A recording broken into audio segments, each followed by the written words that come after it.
Fala galera, sejam bem-vindos a mais uma aula aqui no canal Biologia Legal. Hoje vamos dar início ao estudo dos vertebrados, ou seja, os vertebrados são aqueles animais que possuem ossos, que possuem endoesqueleto, mas que além disso vão possuir as vértebras, que vão formar a coluna vertebral. Os vertebrados estão todos aí dentro do filo dos cordados, onde nós estaremos abordando melhor, falando melhor sobre os cordados nas aulas voltadas aí para o ensino médio, tá? Então vamos falar sobre os peixes. Nessa aula a gente vai estar falando aqui no primeiro momento sobre as características gerais, a morfologia dos peixes, a classificação, e num segundo momento vamos estar falando também aí sobre a reprodução dos peixes.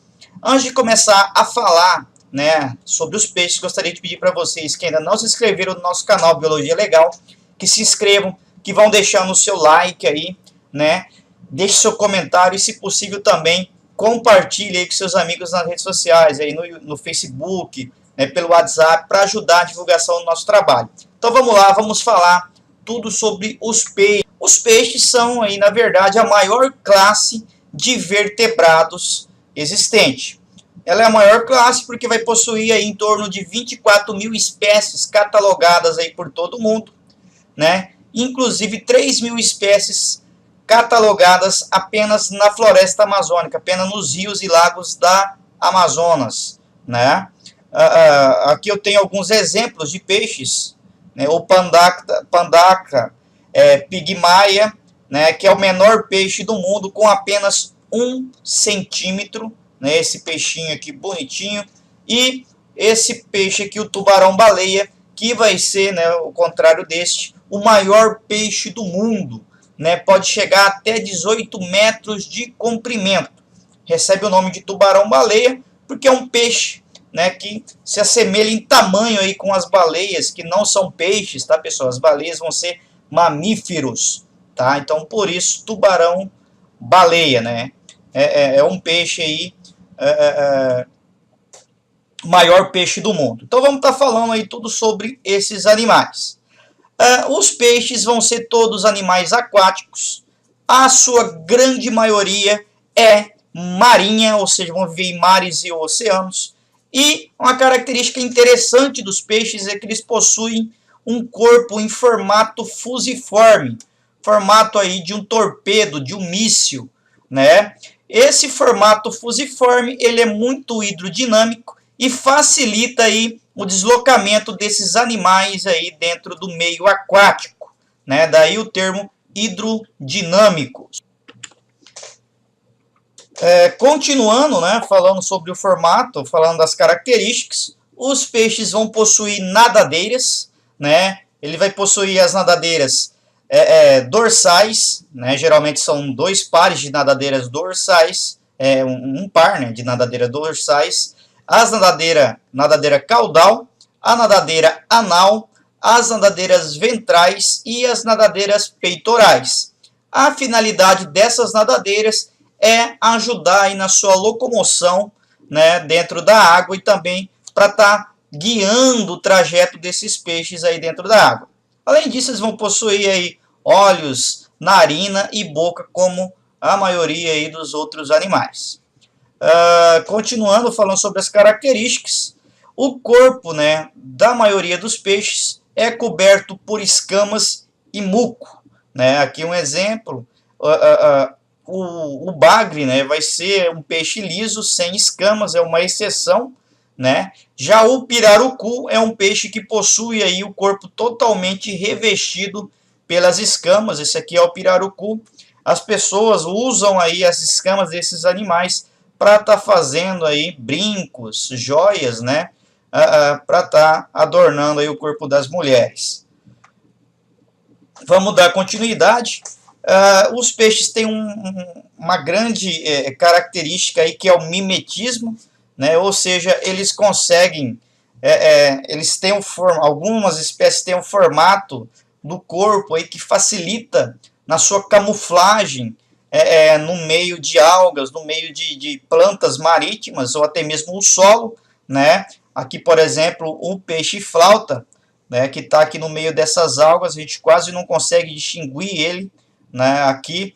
Aqui é um peixe chamado cavalo marinho, que se mimetiza muito bem, né, que se mistura ao ambiente ali, parecendo as algas, né? Aqui é a cabeça do cavalo marinho, as nadadeiras. E aqui eu tenho o linguado, né, que também ele fica bem, ele nada bem rente e de lado, inclusive, né, no fundo dos mares, dos oceanos.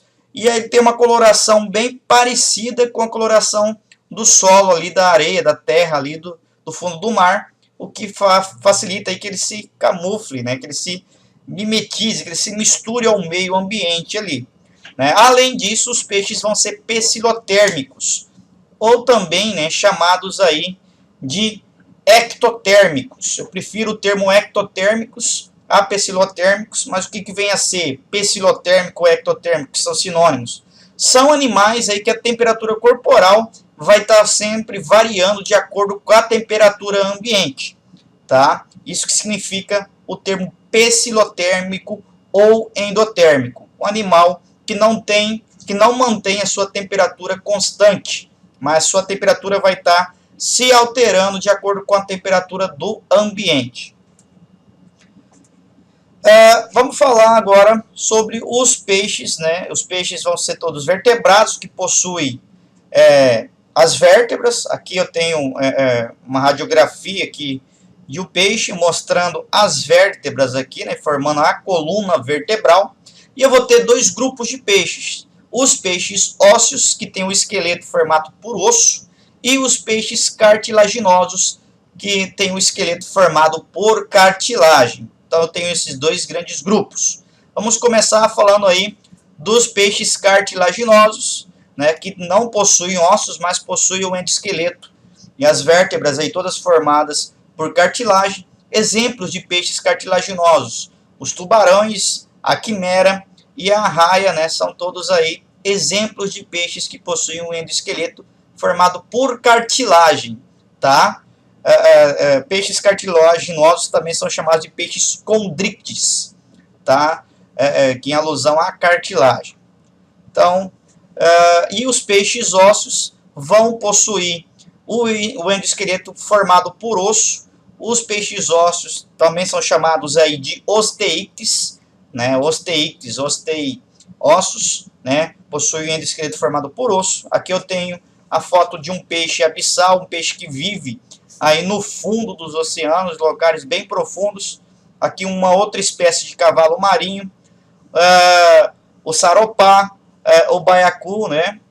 E esse baiacu aqui é um dos peixes ele é muito venenoso, tá? Esses espinhos dele contêm umas toxinas que podem ser letal, tá? O besugo aqui, vou ter vários tipos de peixes, tá? Ósseos. Então todos esses peixes aqui são peixes ósseos, tá? Que tem o endoesqueleto formado por osso. As principais diferenças entre os peixes cartilaginosos e peixes ósseos é em relação ao tipo de escama. Nos peixes cartilaginosos, as escamas vão ser dentadas, formando como se fossem dentes, tá? E já nos peixes ósseos, as escamas vão ser circulares e achatadas, bem fininhas, achatadas e todas circulares, tá? Essa é uma das principais diferenças aí. Além disso, o peixe cartilaginoso, como o tubarão, né, vai ter a boca ventral na parte de baixo do corpo, e o peixe ósseo tem a boca anterior, bem na frente do corpo dele. É uma outra diferença entre esses dois grupos de peixes. Os peixes cartilaginosos têm fendas branquiais, ou seja, vai ter essas aberturas aqui que não são fechadas pelo opérculo, ou seja, não possui, são sem opérculos, enquanto os peixes ósseos possuem as brânquias aí cobertas por essa estrutura óssea chamada de opérculo, tá? É uma outra diferença entre peixes cartilaginosos e peixes ósseos. Também tem uma diferença com relação à fecundação. Nos peixes cartilaginosos, a fecundação vai ser interna. Os machos vão ter um órgão copulador chamado de clasper, que é esse órgão aqui, que é introduzido na cloaca da fêmea para fazer colocar o espermatozoide dentro da fêmea para ocorrer a fecundação.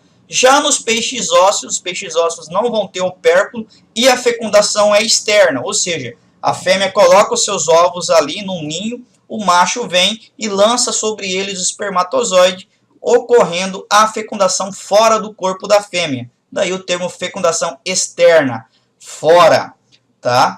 Agora vamos dar continuidade, né, falando aí sobre a nutrição dos peixes. O sistema digestório dos peixes é completo, ou seja, ele vai ter uma entrada e uma saída. A entrada do sistema digestório é a boca, por onde vai estar entrando os alimentos. Vai ter o esôfago e vai ter o intestino e o ânus ou a cloaca, né? O termo mais correto é a cloaca, porque o ânus serve apenas para sair os dejetos, a fezes. E a cloaca é uma estrutura que é comum, né? Que é comum ao sistema digestório, quanto ao sistema excretor e reprodutor. Então, o termo correto aqui, mais correto, é cloaca, porque peixe, né, não vai ter, geralmente a fêmea não tem aí um sistema copulador separado. Além disso, o macho também, né, apesar, por exemplo, do tubarão ter o clasper, um órgão copulador, essa abertura vai ter a finalidade de sistema digestório, né, excrementos, como as fezes, e o sistema excretor, né, vai estar saindo a amônia, a urina ali através dessa mesma abertura. Daí, então, o termo mais correto é ser cloaca mesmo, né? Os peixes vão possuir o rim, que vai estar fazendo todo aquele processo de filtragem do sangue, tá? Eles vão possuir diversos hábitos alimentares. Eu tenho peixes aí carnívoros, como a piranha, o tubarão, e os peixes herbívoros, né, que se alimentam principalmente de vegetais, de algas, de frutas. Tá? Então, vai ser bem variado aí, de acordo com cada espécie, os hábitos alimentares aí desses animais. Vamos falar da respiração. A respiração dos peixes é feita através de brânquias, tá? A respiração branquial. Essas brânquias vão estar dentro das fendas branquiais, que podem ser encobertas aí pelo opérculo, né? Aqui mostrando as brânquias. Como que acontece para a filtração aqui, a respiração dos peixes? A água entra pela boca, passa através dessas brânquias e o oxigênio vai ser capturado. Essas brânquias são altamente capilarizadas, ricas em vasos sanguíneos. A finalidade é absorver aí o oxigênio e liberar o gás carbônico. Tá? Então, quando a água passa, deixa o oxigênio nas brânquias e leva das brânquias o CO2, o gás carbônico. E o opérculo, né, vai estar presente nos peixes ósseos. É uma estrutura óssea que vai proteger as brânquias nos peixes ósseos, né? É uma tampa aqui, certo? E nos peixes cartilaginosos, como o tubarão, só vai ter as fendas branquiais, não tendo opérculo, tá? Uma diferença importante. A circulação dos peixes é fechada, é simples, vai ter um coração com 2 cavidades, tá? Um coração dos peixes é bem simples, tem somente um átrio e um ventrículo. Aqui mostrando, né, a circulação dos peixes com 2 cavidades, um aurícula, um átrio e um ventrículo, né, que vai estar a finalidade do ventrículo é bombear o sangue para o corpo e da aurícula é receber o sangue do corpo, né? Então a circulação é simples porque é aquela, né, em que o sangue passa pelo coração apenas uma vez, tá? Não vai estar indo que nem no nosso caso, o sangue vem do coração, vai para o pulmão, volta para o coração e depois vai para as partes do corpo. Nesse caso não, né? Vai passar o sangue, vamos pegar ele aqui, ele passa aí pelos capilares branquiais, nas brânquias, faz a oxigenação, já vai aí pelos capilares do sistema, dos sistemas corporais, voltando para o coração. No nosso caso é o inverso, né? Além do coração ter 4 cavidades, o sangue vem, né, para os pulmões, que seria similar, ter finalidade aí de capturar oxigênio, vem para os pulmões, passa para os pulmões, volta para o coração e depois que vai para os capilares sistêmicos, né, do corpo. Então, por isso que é simples, porque o sangue passa somente uma vez pelo coração, não passando 2 vezes até terminar todo o processo circulatório. Tá? Cuidado aí com os termos sangue venoso e sangue arterial. Sangue venoso, né? Tem gente que imagina que sangue venoso é o sangue que corre nas veias. Não é isso. Sangue venoso é um sangue rico em CO2, em dióxido de carbono, enquanto o sangue arterial não é o sangue que corre, né, dentro das artérias, como a maioria das pessoas imaginam. Sangue arterial é um sangue rico em oxigênio, é aquele sangue que saiu ali dos capilares branquiais, que está indo aí, sendo levado para os capilares sistêmicos, tá? Então prestem muita atenção, cuidado na hora da prova que costuma cair a pegadinha aí, falando que sangue venoso é o sangue que corre através das veias, sangue arterial é o sangue que corre através das artérias. Não é isso. Sangue venoso é o sangue rico em dióxido de carbono, em CO2. E sangue arterial é o sangue rico em oxigênio, tá? Beleza? Anota no caderno aí para não errar na hora da prova. É bem comum as pessoas errarem. Vamos falar um pouquinho dos órgãos dos sentidos, órgãos sensoriais. O principal órgão sensorial dos peixes é a linha lateral, tá? Que é essa linha que fica nas laterais dos peixes, tá? A finalidade dela é receber as vibrações aí do ambiente. Além disso, além da linha lateral, os peixes têm um olfato bem desenvolvido e têm os olhos também bem desenvolvidos, inclusive sem pálpebras, né? Eles vão ficar sempre abertos. E uma coisa interessante, os peixes possuem, os peixes ósseos, né? Peixes ósseos, peixes cartilaginosos não possuem bexiga natatória. Os peixes ósseos, né, possuem a bexiga natatória, que é um órgão aí que tem a finalidade de auxiliar os peixes a subirem e a descer na coluna d'água. Dependendo de onde o peixe quer ficar, ele enche ou diminui um pouco a quantidade de ar dentro dessa bexiga natatória, e ele pode ficar paradão, ou lá no fundo, ou subir, né? Isso não vai acontecer aí nos peixes cartilaginosos, o que faz com que esses peixes cartilaginosos sempre estejam se movimentando, né? Para se manter no local, tá? Para ele parar mesmo só se ele encostar no solo, né? No chão. Já o peixe ósseo não. Quem tem aquário em casa pode observar, às vezes o peixe está longe do chão, bem paradão, sem se movimentar nenhuma das nadadeiras. Isso acontece graças ao controle da quantidade de ar, né, dentro da bexiga natatória, que é um órgão de peixes ósseos. Alguns peixes ósseos utilizam a bexiga natatória como um pulmão primitivo, né, absorvendo um pouquinho aí de oxigênio também por essa bexiga natatória. Continuando, né, vamos falar agora sobre a reprodução. Os peixes, na sua grande maioria, né, vai ter o dimorfismo sexual, ou seja, tem o macho e tem a fêmea, como o caso aqui do Barbotideia, né, e do nosso querido beta, né, que vai ter o macho e tem a fêmea. Eles são bem diferentes um do outro, né, dimorfismo sexual. Com relação à fecundação, eu vou ter a fecundação externa, né, nos peixes ósseos. Os ovos vão ser colocados fora do corpo da fêmea, sem a casca, né? O macho vai vir fazer a fecundação externa, né, lançando espermatozoides sobre eles. E o desenvolvimento, nesse caso, quando tem a fecundação externa, o desenvolvimento é indireto. Ou seja, o peixe vai passar por uma fase de larva chamada de alevino. Tá? Aqui eu tenho alevinos aqui com em torno de 5 dias de vida, depois que eles saíram de dentro dos ovos, aqui os ovos, né, sendo gerados aí, os alevinos. Então, fecundação externa em peixes o quê? Peixes ósseos.